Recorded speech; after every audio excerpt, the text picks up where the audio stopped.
Welcome to Cloudcast, where you get an inside look at St. Cloud, Florida's local government. Whether you live, work, or play here, we're bringing you the information you need to better understand your city. Cloudcast is hosted by our communications team, including Mariama Batchelder, Andrew Sullivan, Deborah Carson, and Jay B. Miller.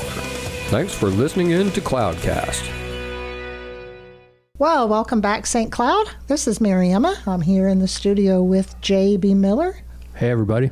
And we've got some special guests in our studio today. We have got David and Shane, who both work in our solid waste division. So, hello, gentlemen. Thanks for joining us. Absolutely. Nice to meet everybody. Thanks for having us. So, we're here today to talk about a topic that's near and dear to a lot of people's heart, and that is recycling. So, we're going to kind of do Recycling 101, everything you need to know about recycling in St. Cloud, and also kind of clear up what I call rumor control. We're going to clear up some misinformation that's out there that seems to just persist. And so, David, I'm going to just kind of start with you. David is our solid waste superintendent. Did I get that right? That's correct, yes. All right. So, pretty much everything that goes on with our solid waste, David is in charge of it or has a lot to do with it. So, whether that's your normal garbage pickup, your yard waste, your recycling, that all falls under solid waste. So, and Shane is a solid waste lead. So we've got the experts in studio with us today. And I want to kind of talk through what we do and don't recycle. But before we get to that, I keep seeing on social media and honestly just hearing in the community that anything that our residents put in a recycle bin is just going to the landfill anyway. And so there's no point in recycling. You and I know that's not true, of course. But a few years ago, it was true. And talk to me a little bit about what makes the recycling loads have to go to the landfill instead of the recycling bin. And then we'll talk a little bit about what we did as a city in partnership with our residents to turn that around. Yeah, absolutely. It comes down to contamination. Our recycling centers that we ship to demand that the recycling product we send them to is clean and free of as much contamination as possible. And when we say contaminants, we're not talking about like toxic waste. We're talking about glass, for example, right? Glass is one of the contaminants. Okay. So would food waste. Sometimes a lot of things, food waste inside the glass is. So that contributes to it. So anything that's not recyclable is how they're defining contaminants, right? Well, there's a lot of things that are recyclable, just not in our region. Sure. And they've defined that list for us. Otherwise, they wouldn't accept anything from us. Sure. So we have to meet their list of demands of what we send to them, and they take and are able to recycle the material. And how does that work? Is there like a certain percentage that, so, and when we, let's say we get to the recycling center with a truckload of recycled materials from the city, how does that work? Like, how do they determine if it is coming into the recycle center or not? Yeah, I'm glad you mentioned the truck part, because we do send tractor trailer semi-loads to the recycle center on a weekly basis, and we ship it all to them. What they will do is they will have us dump it on the ground in their facility. They will look through it, and they will decide if it's too contaminated to accept or if it's an acceptable amount of rate of contamination. Okay. If they deem it's too contaminated, which is over 30%, they will scoop it all up and they will put it back into one of their trucks and send it to the landfill themselves. Okay. So 30% contaminant, and that's by just the amount of stuff, not necessarily a weight of the stuff? That's correct. They go by the amount of stuff. They do a visual inspection. They're all trained to do that. Okay. So a few years ago, I know you and I were doing some community education together about what is recyclable, what's not recyclable. So let's talk a little bit about things that we commonly see in recycle bins that don't belong there, that I think a lot of people put there with good intentions. They think it can be recycled. Talk a little bit about some of these things. One of the funniest things, when I came into the city, I was answering a lot of phones, and I had a resident ask me why a vacuum cleaner was not recyclable. It was made of plastic components, metal components. It had rubber components in there. It went in the recycle bin. It made sense to them. Yes. But unfortunately, our recycle center is not going to pick apart all those pieces. Sure. Yeah. So again, they gave us a list of what is acceptable. Some of the most common things that we see in there that are not acceptable are plastic bags. because Yes. they'll actually get wound up in the wheels and in the cogs of the recycling facility and damage their equipment. And glass is one of the big things. You would think it's recyclable, and it is in many other parts of the nation. Yes. But to our recycle center, they consider it as a contaminant.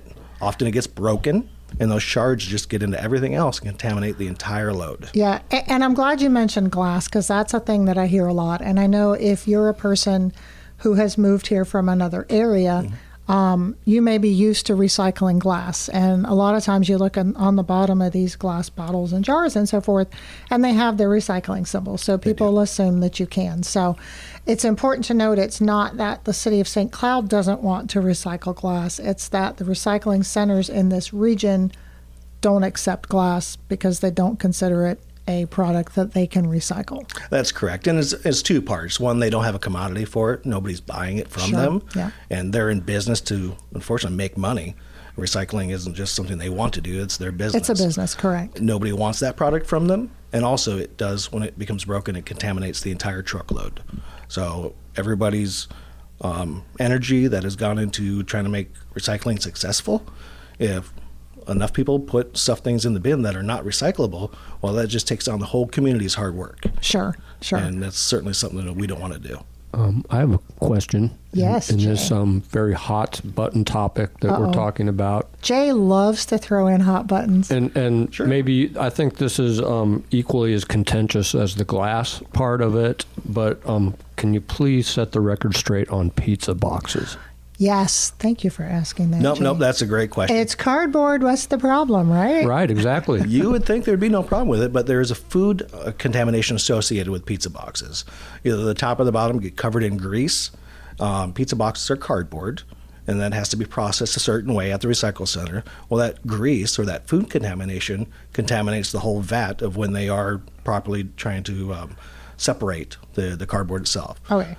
An easy way to do it is tear off the part of the box that's greasy, typically the bottom part, put that in the trash, and the top part can go in the recycling container.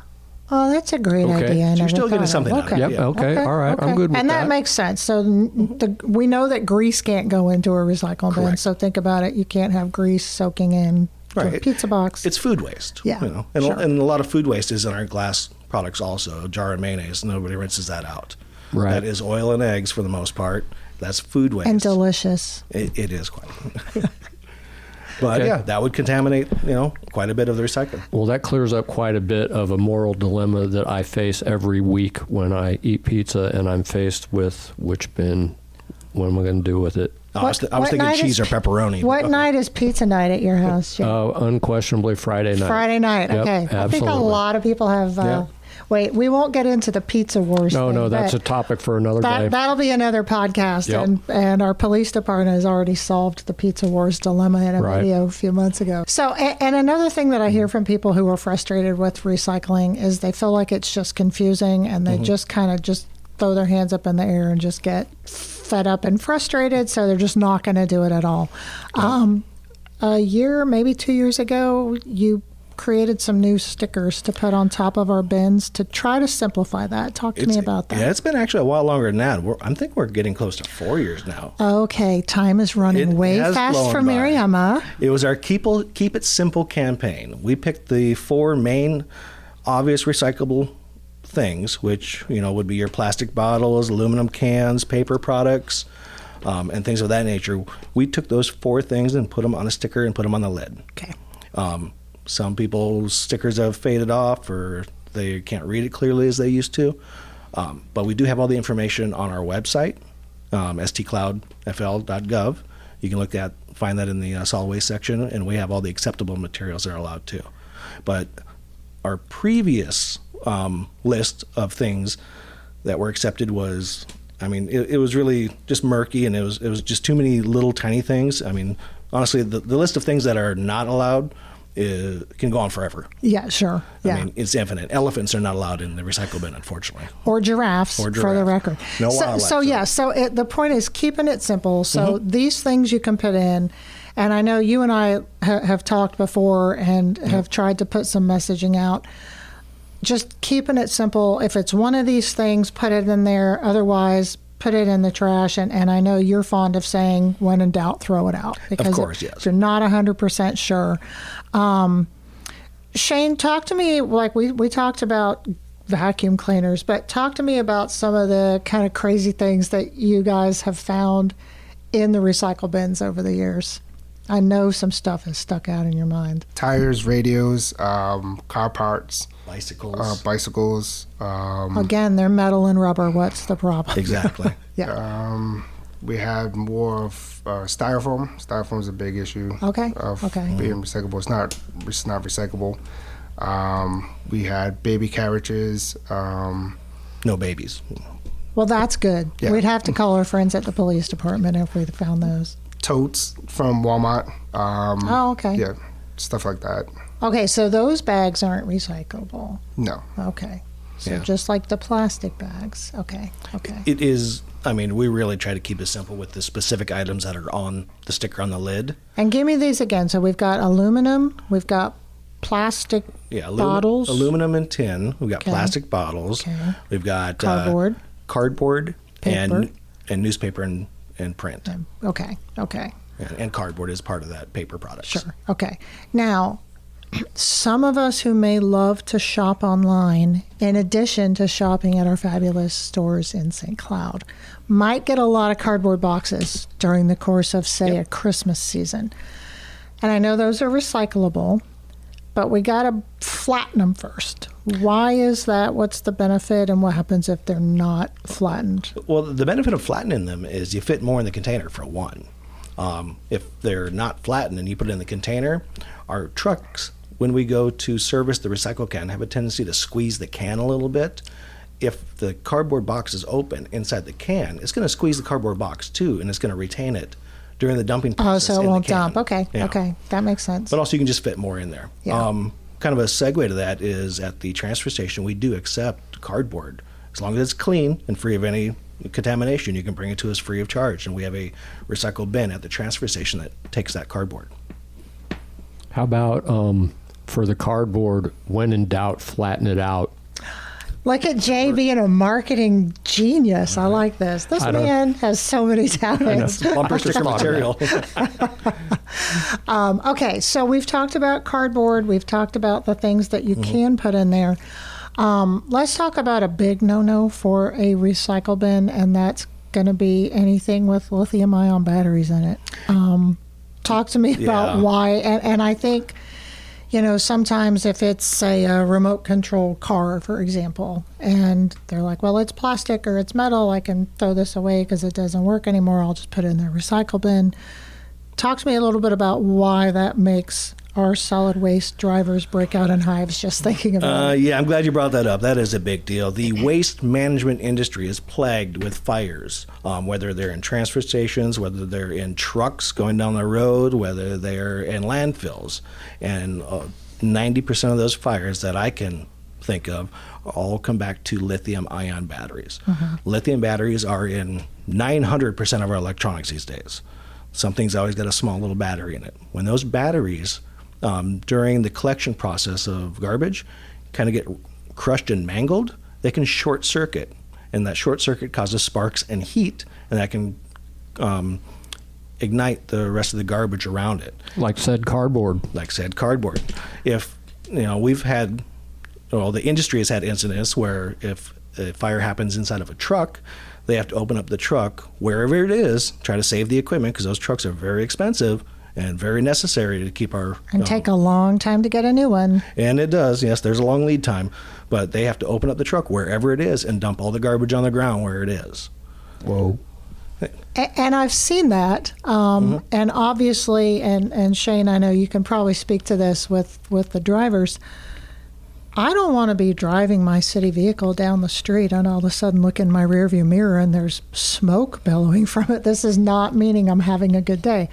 I don't drive a solid waste truck for good reason. They don't let me have big, heavy objects like that. However, talk to me a little bit about like how the drivers are trained to be on the lookout for things like that and how they help try to mitigate some of this. So every time they pull up to a can, they take a look at the can, they look at what's in it and stuff like that. When they take it, they dump it out, they have cameras in the trucks. So they actually go back and go through the camera system, and they'll look at everything that's being dumped in there. Okay. So okay. Interesting. yeah.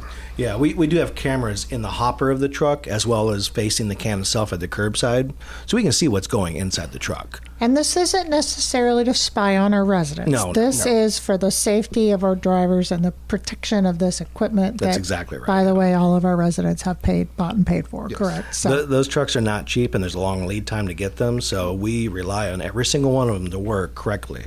yeah, and.